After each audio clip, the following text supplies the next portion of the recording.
Simply Financial with Christopher Calandra, Certified Financial Planner, is an innovative, comprehensive, informative, and cutting-edge podcast that discusses financial topics ranging from personal finance, economics, politics, and personal growth. Simply Financial will cover intriguing and thought-provoking questions so that the listener can simply increase their financial IQ. This is your host, Christopher Calandra, for the Simply Financial podcast. Today's episode is number 5, and this is season number 3. So I have a returning guest today, Dave Famiglietti, the founder and owner of New Frontier Armory in North Las Vegas. So he was the first guest on the Simply Financial podcast way back when. I think it was episode 5. Recently, he returned and we did what I believe is an excellent episode on some of the books that we read recently that are powerful. It was a great discussion, I think. If you're like books and you're looking for ideas, it's a great episode, great conversation, in my humble opinion. But one of the things Dave and I were talking about kind of off air, and we've talked on and off for a lot of years, was some of the business elements to Dave's business and his approach to business. And I think he has a special skill. So I wanted to pick his brain about building loyalty. So Dave, thanks for hanging with me and spending a few minutes. No sweat. Thanks for having me on again, Chris. All right, so building loyalty. So you are the founder of a company, decent-sized company, right? It's not thousands of employees, but it's not 2 or 3 people either. Would you categorize it as still a small business? I know that's kind of a... Definitely a small business by definition, but we're creeping on 40 employees. So 40 employees in 3 facilities, and we're talking about adding a 4th facility in another state with another 10 or 15. So it's getting up there for sure. Very successful, have a lot going on. How would you describe your management style? I guess to sum it up, I would have to say, in kind of 2 different ways that I look at it, if I had to summarize my management style. And I'm not saying it's the right way or it's even a good way sometimes, but my style is, I would say, laid back, but very stern when it comes to producing results. So I kind of let things run a little bit loose compared to other companies and other company cultures. But at the same time, I'm very stern that we're producing the outcomes that I desire. We're just a little more laid back in getting there. So are you basically saying that you're hands-off, the opposite of a micromanager? Is that the laid-back part? Yeah, that's a lot of it. I let people make a lot of decisions on their own. I encourage them to, for a lot of reasons. The company's gotten too big for me to make all those micro decisions anymore, and I need to be able to trust people on the ground. I'd rather spend my time mentoring them and offering advice than telling them exactly how to do something. And then I think that's brought a lot of innovation and new ideas to our company. That's helped us quite a bit. The second prong of that would be take care of your people and they'll take care of you back. Okay. So that's the building loyalty part. Yep. So those are my 2. If I had to describe my management style, I guess those were the... So with the laid back part, so you're laid back there. I use the term in my organization, Elliott Wealth Management, about empowered. You were empowered to make decisions. And so with that laid back, how do you articulate, do you tell people up front that you're going to be stern with results? So let me phrase it this way. How do they know you're going to be stern with the results if they had not experienced it already? Which I assume you have a lot of long-term employees. They already know the answer to this. But just help me out. Is it just baptism by fire? Yeah, I think for the most part, if they haven't heard about what's going to happen, they're going to see it. And they'll never want to see it again. Okay. I think I'm pretty realistic. I don't just make stuff up on the fly. No. So if I didn't, I'm learning as we get bigger and as we grow and we become more structured. We're going to do a lot more work. One of my I don't have a lot of resolutions personally, but I have a lot of business resolutions for this year. And one of the big ones is to start doing better with getting some matrix put into place and metrics and just ways to measure a lot of the stuff we're doing that we haven't formally measured in the past. We've measured it to my opinion. Do I think the guys are building things fast enough? Do I think stuff's going out the door fast enough? Do I think sales are high enough? And I got to get past that now that we've got a lot more people under me making bigger decisions. I've got to get past what do I think and what are we really supposed to be doing, and let's generate some real metrics based off those numbers. So with your management style, sticking with that laid back theme, is it a challenge for you to let go and have other people make decisions? And it's not like a trust, I trust them or don't trust them. I'm just talking about you. Is that a challenge for you? I think it is at times, but for the majority it's not, to be honest. It's actually, it's a nice, I don't know what you would say, it's a breath of fresh air for me, because it gives me time to focus on some of the more important things that I need to be focusing on. So I've learned to do it. Now there's times, and unfortunately it's when things go bad, where I start second guessing myself. Did I give too much slack? Did I give too much rope out here to let these guys hang themselves? Should I have been more involved in this project? Should I have given clearer guidelines or more structure? So usually it's when something goes wrong, I tend to start blaming myself and my style on that, and then I start second guessing myself. But I think for the most part, so it comes relatively natural. There's some people that are very control oriented, and only they can do it, only they can solve the problem. But that's not really your. No, it's hard. I've been spending a lot of time trying to mentor a couple of my managers as we grow as a company, because I want them to stay on the top of the structure. And one of the things I feel like I'm constantly explaining to them is, sometimes it's okay to get 80%. You fight for that 100% out of everybody and every program and everything, and you probably won't get it, and you're just going to be disappointed all the time. So you have to find kind of that curve and stick with it and be happy with it. So I've tried to tell some of them over and over that, although it hurts, I know that I can go on that shop floor and probably do some of that stuff faster, better, more efficient, cheaper, however you want to look at it. But at the same time, if I did that, there's 10 other things that slip that would go the opposite way. Right. So is the juice worth the squeeze? Mm-hmm. And I try to get them to look at it a lot that way. And it's very hard to explain, and it was very hard for me at first to understand that. But wait a minute, I can show them a better way. Yeah, sure, I've showed them 10 times. They don't like doing it that way. They like this other way. And it's a fraction of a second slower, but it makes them happy. Good for you. And I've learned to kind of let loose with it. Awesome. So how much of your management style, what we're talking about, comes from your military experience, having served in the U.S. Air Force, having served in combat theater of operations, right? Mm-hmm. How much of your management style comes from your military experience? I think a lot of it does. Some of it is some of the negative parts, I think. But all in all, I think a good majority of it does. I had a very good friend of mine. He's passed away now. He was a Chief Master Sergeant in the Air Force. And I knew him long before he was a chief, and when I was just a little scrub in the Air Force. And I'll never forget one of the quotes he told me when I first met him. He was my supervisor directly, and he told me something and just basically screamed it at me, and it was almost, I took it as a threat. And I'll never forget it. He said, "If you go out there and make me money, I'll be your friend, I'll be your mentor, and I'll be your coworker. If you make me be your boss, I will make your life absolutely miserable, and you'll hate me." And it's very simple words, right?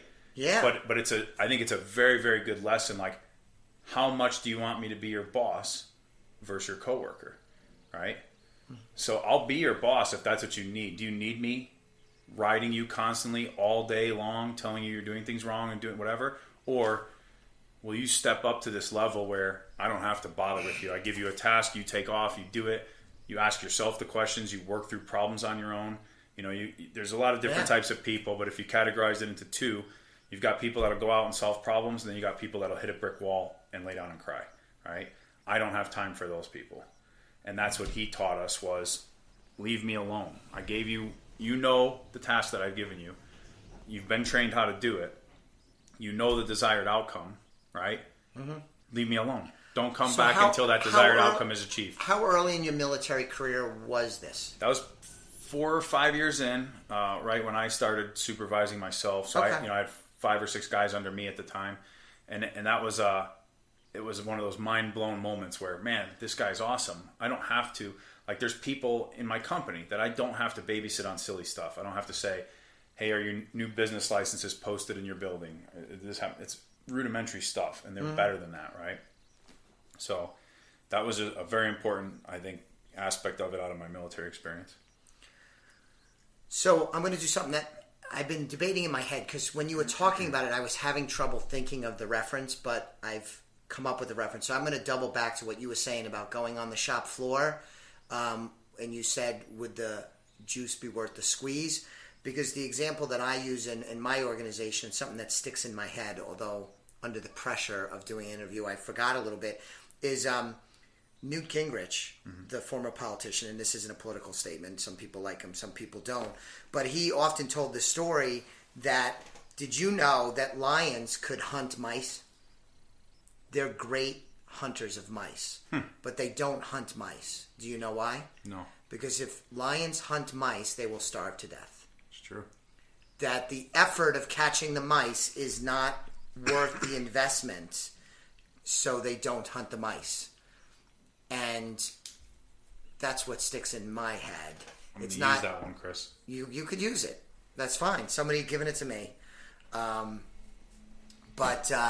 So going back to that military experience, I think that is awesome. And it sounds like you got that messaging at a stage in your life too where it made sense and you were ready to receive it. Perhaps if it had come 5 or 6 years earlier, before you had already had some experience in the world, especially in the military world, that maybe it wouldn't have resonated in the same way. Mm-hmm. So a lot of your management style comes from, you believe, your experience in the military, both good and bad. So what jumps out, of course, and I would imagine for people listening, it's the same thing. Well, what is the bad? Oh, a lot of it. I think I've learned, and I used to say this in the military too. I give a lot of talks still. I go into base and I help with some mentorship programs and leadership programs there. And I tell people, like, you have to embrace those bad leaders that you have. If you're in that type of environment, in a military environment, there's going to be times where your direct supervisor or one or two above him, you're not going to get along with them. You're going to think they're the dumbest guys around. And I'm sure it's like that in corporate. Luckily for me, I've not spent a lot of time in corporate structure. Right, you went right from the military into establishing and founding your own business, which is... So I'd imagine corporate structure is the same way. I think there's a lot of people that are probably working for people that they don't think are smarter than them or better than them or whatever. I can honestly say that I've had a pretty good... I was very lucky in the military. I had probably 70% of my supervisors were solid guys, and they're people that I still talk to today on a regular basis. Those other 40%, I guarantee you, I learned more about management and leadership from them than I did the good ones. Sure. And it was all bad examples, and it was all what I don't want to be and what you shouldn't do and what happens if you lead and manage that way. Very good. I try, not to sound like super positive Pete or whatever, but I honestly try to learn lessons from all this bad stuff. So I figure instead of, okay, well, this is horrible, I have this horrible boss, right? You can look at it that way and be miserable every day, or you can take it and say, what has he showed me that I want to make sure I never do again? How could he be doing this better? And I was constantly analyzing them and thinking of ways that they could improve, and thinking of ways that I can make myself better because of that experience. Very good. Very good. So this is the point of the interview, the conversation that I really wanted to get to. So how do you define loyalty? It's a tough one. I guess it depends in what sense you're talking, but I would say, taking care of someone well and being there for them no matter what. There's a lot of people that fair weather friends, I could use that as an example, that are there when it's nice to be there, but then when you need them, they're gone. I think loyalty to me is just always being there, just simple as that, really. Okay. Unconditionally. But here's the tricky part, and it's something that I struggle with. How do you factor in identifying who's worthy of being loyal to? Because and I'm not trying to poop over your definition, but that's, I think, how some people get in trouble, say, and I know this isn't what you were talking about, but if you take that to the extreme, a woman that's in an abusive relationship should stay with them because she needs to be loyal to them. But on the flip side of that is they're not worthy of the loyalty. So yes, it's unconditional and going to be there, and I'm sure you get that in the military. I never served in the military, but how do you factor in being loyal to people that are worthy of being loyal to? Takes a lot of discipline, because unfortunately there's a lot of positions that I'm in, as the president of this company, where I can't filter that as much as I'd like to. So I will tell you that definition of loyalty, just because it's mine, it definitely isn't correct, right? Right. And it's also, and my best friends, my top managers, my family members will all tell you that I'm loyal to a fault, right? And I agree with them. I think I take it too far sometimes. I think I care too much. I give way too many chances when maybe chances should have been cut off. But for the most part, I could tell you that I've got an overwhelmingly positive result out of it. So if I had to say it within my circle of friends, my network, my employees, I would tell you that it's 15 or 20% that probably don't deserve the level of loyalty that they get from me. The rest of them, I think, do, or I'm helping them get on the path to where they do. Because you mentioned in your management style is you're taking care of your people, and then they will take care of you back. And so that's another way of it's the hope. Loyalty, that's the hope, at least. But yeah, for sure, I definitely part of. You asked what makes me not loyal.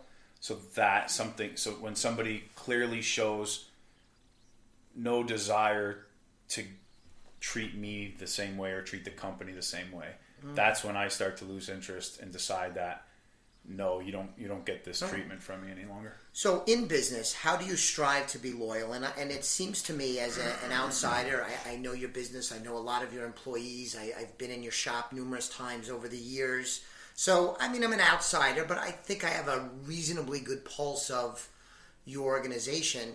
It seems to me as a manager that you've built some really loyal relationships, and your inner core here are truly fans of Dave Famiglietti. So walk me through that. How do you think, can you give some examples of how you strive to be loyal in business? Let's say with your employees now. We could cover vendors and other business relationships in a moment if we have time. But how do you strive to be loyal in business? Yeah, that's what I do. I kind of define it in those categories: vendors, customers, and employees. So for employees, I've had a lot of people that probably weren't hacking it and maybe wouldn't have made it in another job if they worked at one of the big box stores in town, where I give those second and third and fourth and fifth chances if I see even a glimpse of potential left where, hey, we can fix this guy or gal. Okay. We can turn them around. We can teach them something. We can get them on the right track.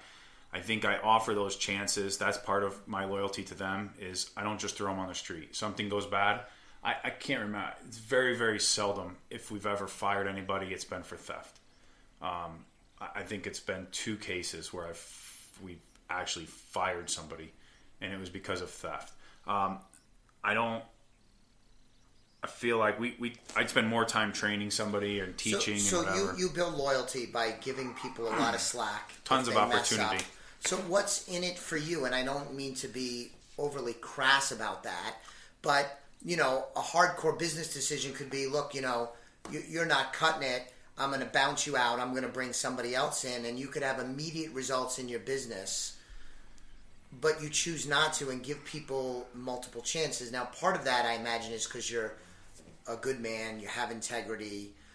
But from a business standpoint, what's in it for you to do that? I think the continuity helps me a lot. I think the people just physically being here and knowing what's going on is a big step in it.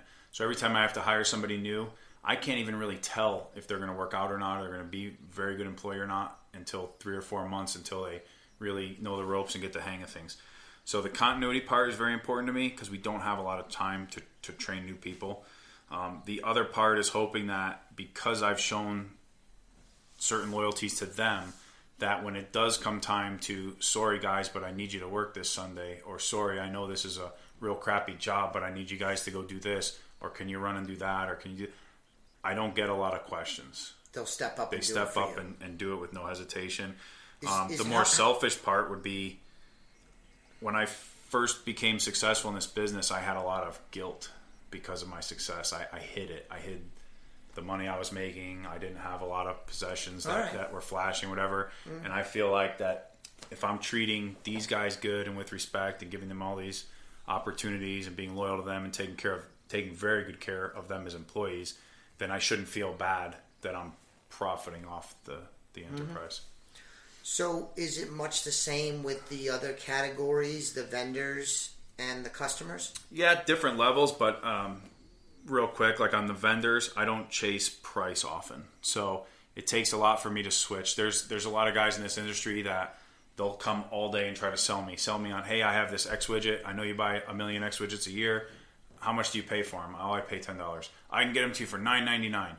And I'll tell you that a good chunk of guys in this industry will jump for that penny or 2 pennies or $2 or whatever it is, where I much rather have. So I don't think those guys are going to last very long because I don't like their strategy. Their strategy is to go around and just try to be the cheapest, not offer me any type of better service or anything else or customer service. Right. You live by price, you die by price. 100%. So I feel like for me to have a steady flow of product from different vendors, that I'd rather work with a vendor that I know will be there long term. I might pay a little bit more, but I get it back in the fact that I can pick up the phone and I know I'm going to be taken care of day in, day out, and I know that they're probably not going anywhere anytime soon, so I'll have a steady product source.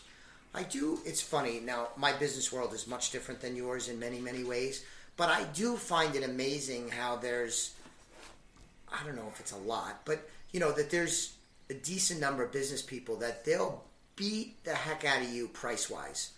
And, they're the customer, you're the provider, could be service, could be a good, but they'll beat you up price-wise, and then as soon as they sign on, they have all kinds of expectations for value-added service and going above and beyond, and that seems just on the face of it unfair. And these successful business people, I think, would figure out is if you want rock bottom price, then you can't expect white glove service. Pick one of these three, yeah. Yeah, right? For sure.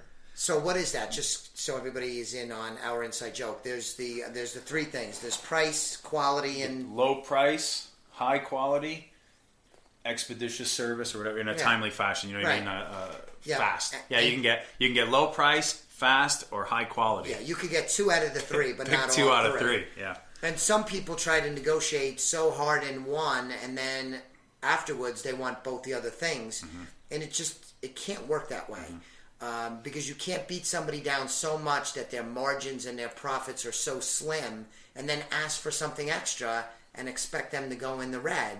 You're certainly not going to have a long-term business relationship. That's actually a good spoken to the customer aspect of that is I tend to take much better care of customers that I have through the good and bad. So our industry is very politically driven.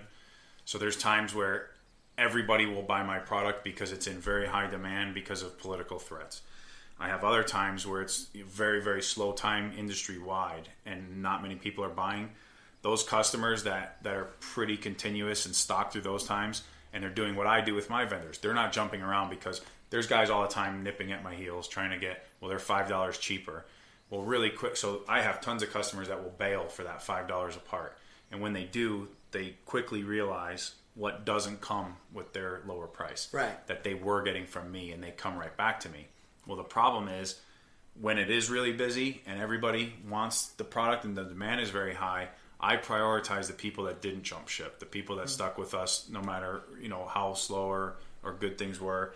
And when we had problems, they were still there, and they gave us a second chance or a third chance. And so I've known your father for a very, very long time, and I think he, like you, is very good at building loyalty. He's a retired CEO now.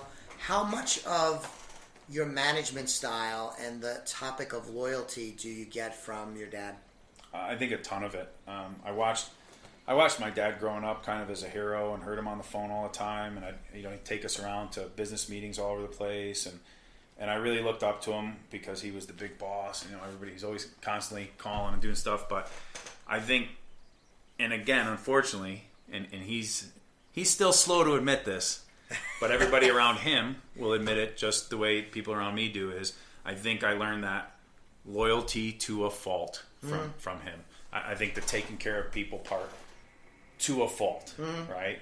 But like I said, I think most of it comes back in a positive way. I think it's worth it. I think it's worth it, and then I know that I can sleep at night knowing that worst possible case, they screwed me, but I took care of those guys. There was no reason to.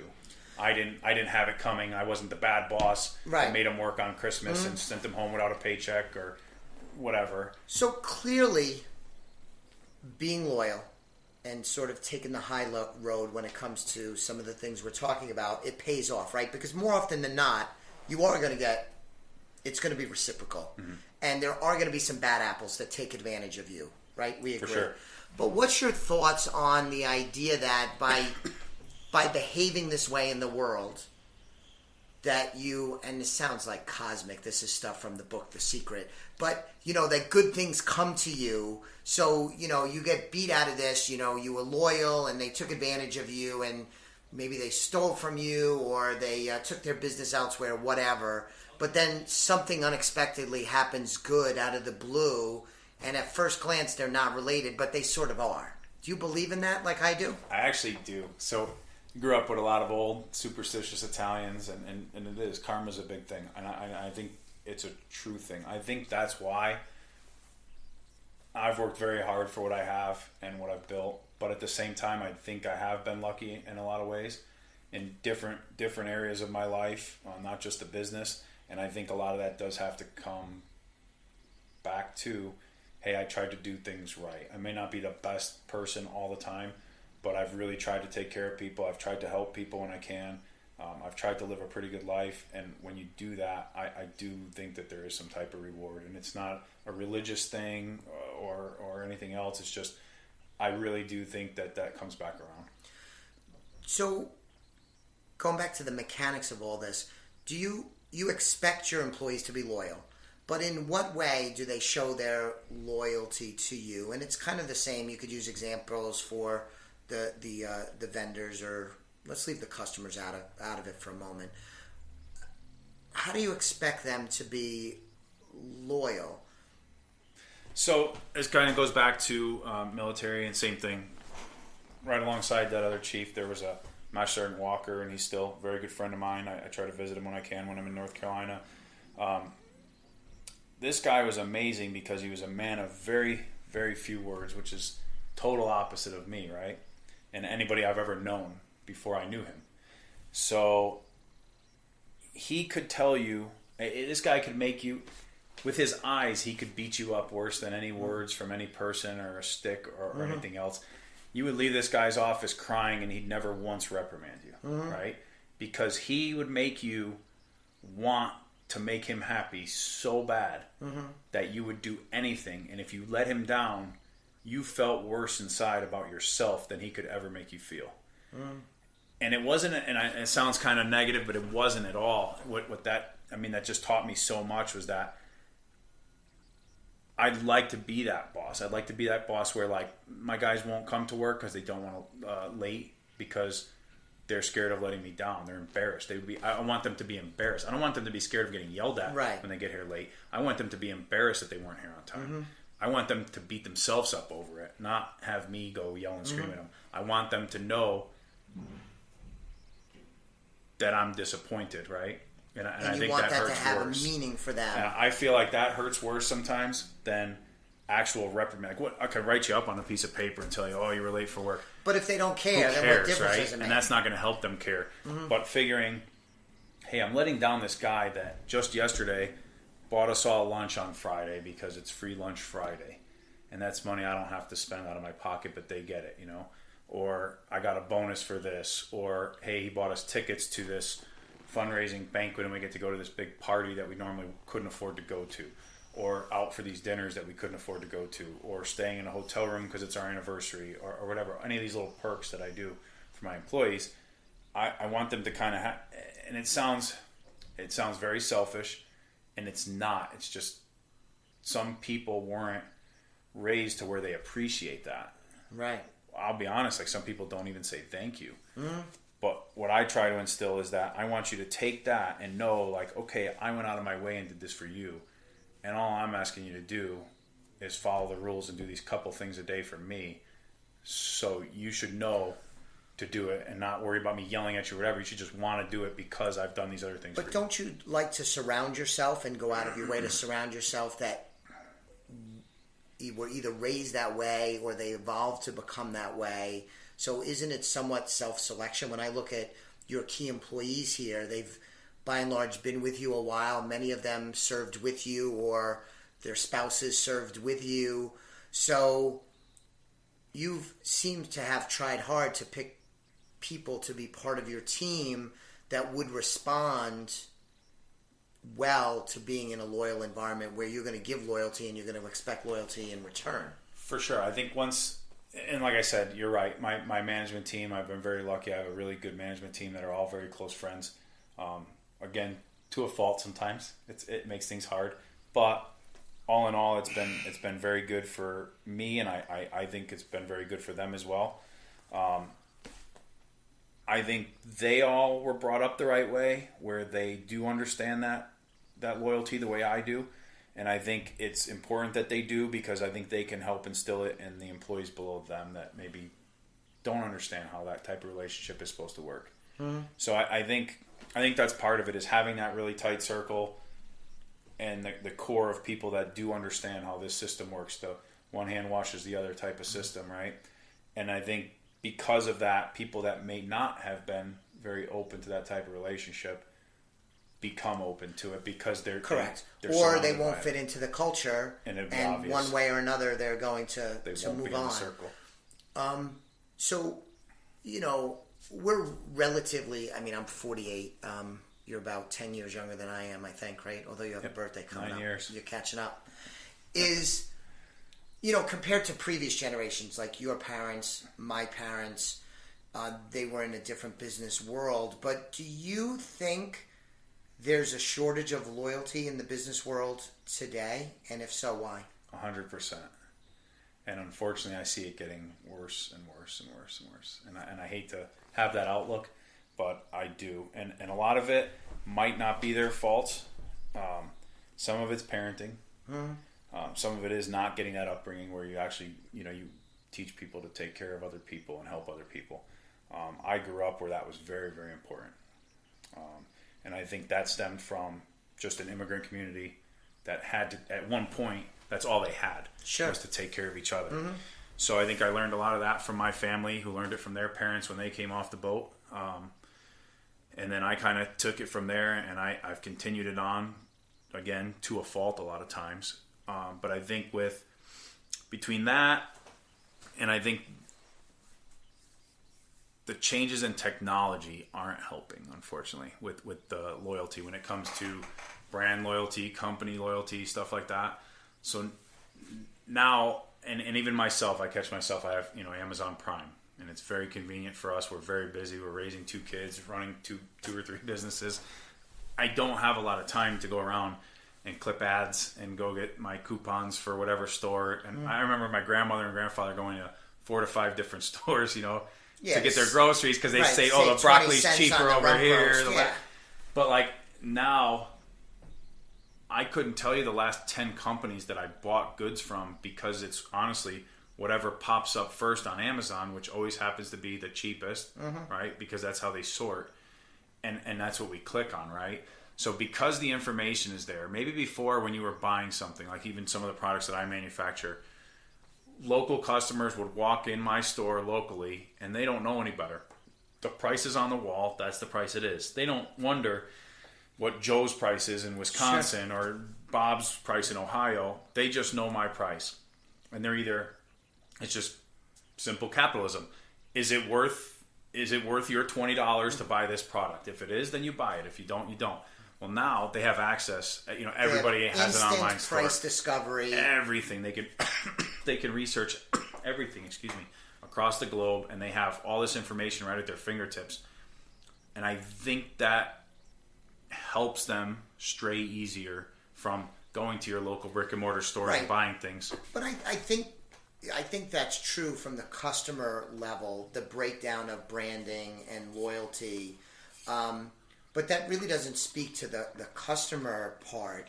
And it seems like employees are much less loyal to their employers, and employers are certainly less loyal to their employees. Well, you see that for sure. And also, like you said, the vendors, and some of that is the price discovery because we're kind of melding in the customer and all.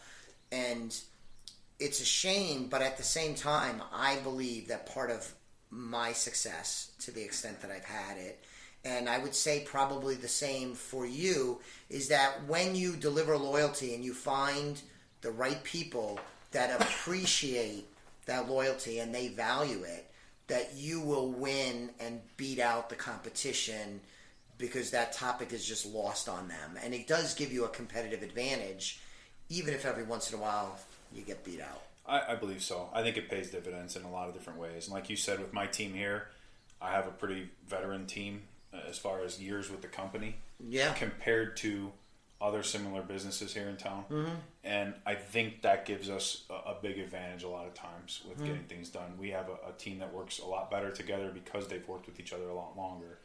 And we can communicate faster. We can do things a lot quicker and simpler than teams made up of new employees every month that they're constantly rotating in and out. Mm-hmm. So we went a little longer than I would have anticipated. But if somebody is listening and they're in a leadership role, whether it's on a sports team or a company or a division within a company in corporate America, wherever, can you give one or two tips on, hey, if you want to create more loyalty, some tips, some managerial tips that they may want to consider? I think the only tip I would say I have, and it's something that I'm constantly battling on how to work it on. So when you do something, you've always been taught, like, well, you don't rub it in people's faces and you don't do it because, to get anything out of it, you do it because it's the right thing to do, right? Right. Well, in a business sense, my compromise to, hey, I'm stupid for doing this in business because it's a bad business decision, right? Or I'm way too nice, everybody. My compromise in between there is to kind of make it known and make them understand, because I think some of them don't. Right. So I've had some younger employees that were here for less than a year, and they had some quick money flashed in front of them for some union type work here in town, not understanding that it was temporary work, not understanding what all was involved with it, what they get out of it, past their pay and any of that. So they saw that they had a chance to make $2 to $3 an hour more than they did here. Well, they left, and within a week, both of them called me, apologized. The work was 3 times harder than what they were doing here physically. They didn't get free lunch on Fridays anymore, and they realized that adds up to $600, $700, $800 a year out of their pocket now that they're. I should have come here on Friday. See, because you keep bringing this up. That's really what I'm thinking. Should have. The company that they're working for doesn't give Christmas bonuses or any other type of bonuses. No fancy Christmas party to take your wife to. All these little things added up. Paid holidays, 401k plan, all these benefits that we offer, the health benefits that we offer, the paid vacation. So what you're saying is that you have to not be humble and assume that people are going to connect the dots. But the tip for listeners, and actually it's one that I'm going to use myself, is to be direct and say, I'm going to do this because of X, Y, and Z, and make sure the dots are connected and there's no miscommunication. You don't have to be a blowhard about it, but I think that's a great tip. No, I agree. I just think that some of them just don't see it that way. They don't see the monetary value in some of the perks they get or benefits they get, the free coffee and there's a lot of little things, but all those little things add up quite a bit. Good. Well, I think that's a good place to end it. Thank you very much. It was a great discussion. I don't know if you realize it, but having known you as well as your dad, I think you took the best of what your dad did in terms of being loyal and building loyalty. And I meet a lot of people in my business and personal travels, and I think it is a special skill for you. And hopefully you realize how good you are, because that is, I think, a good key ingredient in your overall success. So it was great talking to you about that. Appreciate it, Chris. Listeners, thank you. Please go to my website, www.elliottwealth.com, and subscribe to this podcast. Thank you. The views expressed are not necessarily the opinion of SagePoint Financial Incorporated and should not be construed directly or indirectly as an offer to buy or sell any securities mentioned herein. Investing is subject to risks, including loss of principal invested. Past performance is not a guarantee of future results.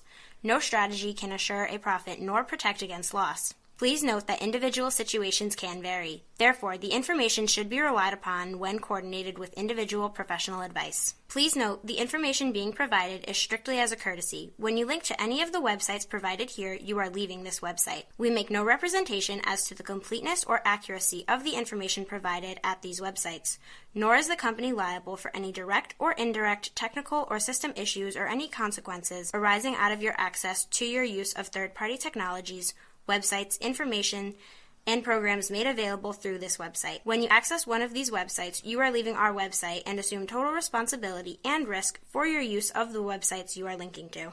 Securities and advisory services are offered through SagePoint Financial Incorporated, member FINRA SIPC, insurance services offered through Elliott Wealth Management, LLC, not affiliated with SagePoint Financial. It was a New York scene from a small town dream. I was flying high, I was feeling fine. I won't be put in line, 'cause I'm ready to do my time. Simply Financial is part of the Exvadio Podcast Network. You can find Exvadio Podcasts at exvadio.com/podcast, the Apple Podcasts app, iTunes Store, iHeartRadio app, Spotify, Stitcher, and wherever you find podcasts. So join us and stay informed and entertained.